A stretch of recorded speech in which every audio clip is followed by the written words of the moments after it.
Today we're going to be making a delicious noodle called udon. Udon noodles are known for their thickness and their super chewy texture. They're a real treat, and in this video we're going to learn how to make them from rolling, to stomping, to rolling, to stomping again, to rolling again, to cutting, to boiling, to plating, and finally to eating, which is way worth the effort that you put in. And if you enjoy this video, consider liking it and subscribing to the channel for more content like this.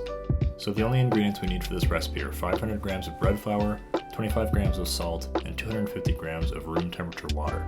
We're going to add our salt to our water and stir until it's fully dissolved. Just like other noodle recipes, we're going to slowly incorporate our salted water into our flour until it combines into a somewhat soft dough. Once you've added all the water and the mixture starts to look like this, you can start to knead it with your hands into a dough ball. I found this dough pretty easy to work and it came together without too much effort, probably a couple minutes, maybe 4 or 5, of actual kneading. Don't worry too much about the flakes of flour that come off of the actual dough ball either. You don't need to incorporate everything in there, and this recipe gives you quite a good yield.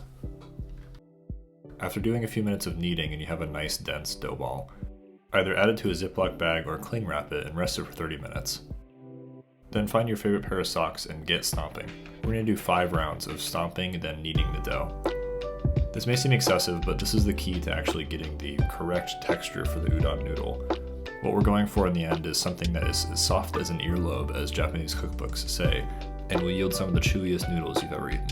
When you're done, the dough should look somewhat like this. Very soft, supple, and responds pretty well to an indent. From here, we're going to start to roll out our dough to the correct thinness.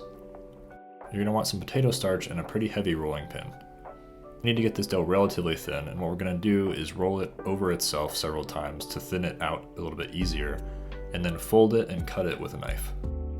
As long as you apply a liberal amount of potato starch, or cornstarch, this shouldn't be too hard. What you want to avoid is the dough sticking to itself if you roll it over back onto its other folds.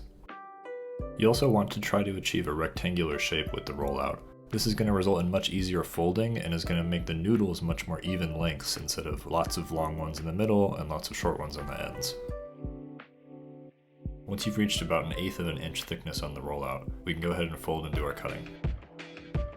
You want to use a really sharp knife if you have one, or sharpen the one that you have, and try not to push too hard. When you start cutting the noodles, if you push really hard without moving your knife forward or backwards, you're going to flatten the noodles out somewhat and start to make them squish a little bit. You want to try to slice them while applying firm, solid pressure. You also want to fold your noodles such that the folded portion is the right width for the knife that you're using, so that you can get a nice clean cut. This part requires a lot of patience, so you want to go slow, be careful, and make sure you get an even thickness as you go across the cut.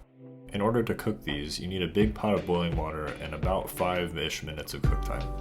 You can definitely cook these fresh straight away and then store them for longer. They're a bit thicker than normal noodles, so they really hold up well in the fridge. Now that you have a freshly cooked batch of udon noodles, you can make a delicious dish called yaki udon. Or you can throw together a delicious noodle soup with a little bit of chicken broth and some fresh vegetables like I'm going to do here. So that's how you make udon noodles. Thanks for watching this video, and let me know how your batch goes in the comments below. See you next time.